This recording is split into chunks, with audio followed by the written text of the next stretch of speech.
দক্ষিণ কোরিয়ার অভিশংসিত প্রেসিডেন্ট ইয়ন সক ইয়েলের গ্রেফতারি পরোয়ানা বাতিল করে আদালতের দেয়া নির্দেশনার জেরে আবার উত্তাল সিউলের রাজপথ।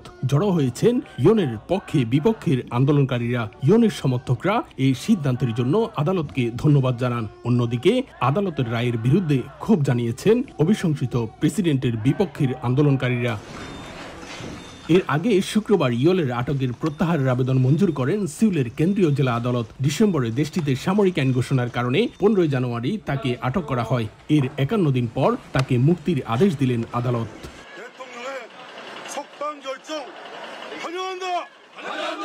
ফৌজদারি কার্যবিধির আইনের 97 ধারার অধীনে আদালতের সিদ্ধান্তের বিরুদ্ধে আপিল করার জন্য 7 দিনের সময় পাবেন অভিযোগ দায়েরকারী প্রসিকিউটররা।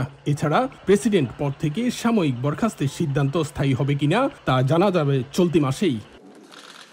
অন্যদিকে সিউলের কেন্দ্রীয় জেলা আদালতের বিবৃতিতে বলা হয়েছে, সকল যুক্তি বিবেচনা করে ইয়লকে আটক রাখার সময়সীমা পার হয়ে যাওয়ার পর তার বিরুদ্ধে অভিযোগ গঠন করা হয়। বিচার প্রক্রিয়ার স্বচ্ছতা নিশ্চিতে তার আটক আদেশ বাতিল করা হয়েছে বলেও জানানো হয় এই বিবৃতিতে।